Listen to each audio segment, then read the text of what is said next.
داشتم میگفتم که رفیق خب محصاش خوبه، آرایشگر، معلم زبان، بعد آرایشگری که مثلا هم کوتاهی مو انجام میده دیگه، آرایشت میکنه، عروس، میکاپ گیری دیگه، چی کارو خیلی کار، داروخونه اصلا همه داروها رو بلده، بعد خالص خواستید بیاید بگیریده هم دستم نیست تو این انگشتمه دیگه.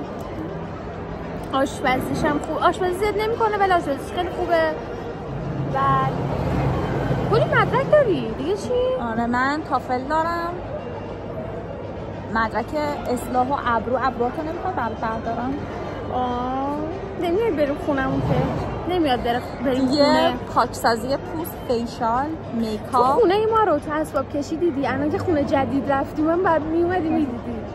تکنسین داروخانه، تکنسین آزمایشگاه. آره. شیمیدان، لیسانس، فوق لیسانس، دکتر. چه چایی میگرفتم نگاه کنم مثلا قهوه فروش و اینا نبود. میریم پایین الان.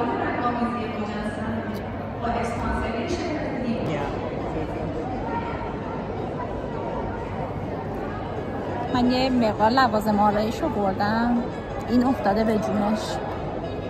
روش همه چی تو این جا داده. هیچ چرا چیزی جعبه نواداشتیه مای لیدی اینا.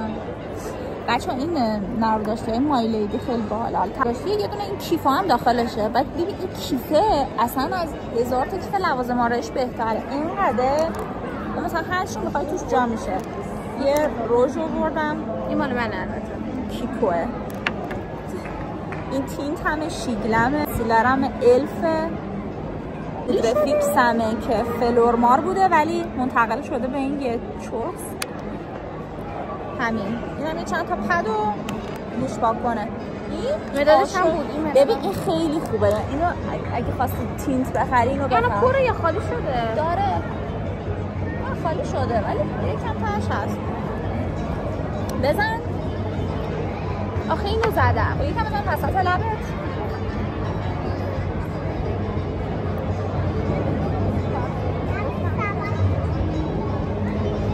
چقدر خوشمزه است. چقدر خوشگل شد. میبینی؟ انگار مثلا خیلی خوشمزه است. آره. چه بوی خوبی هم داره.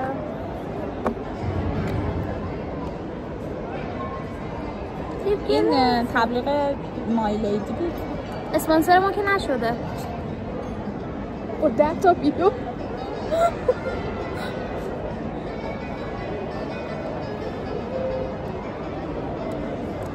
بسیار.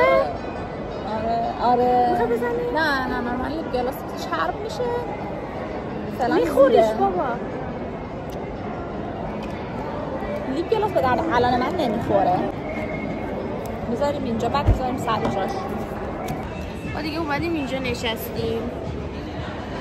میخواد بره. نمیای بمونی خونمون که. من پارم الان. اینقدر خستمه باورت نمیشه. تهران کلا خسته کننده است. آره.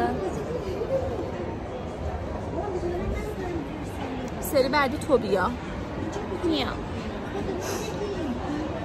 کی میای؟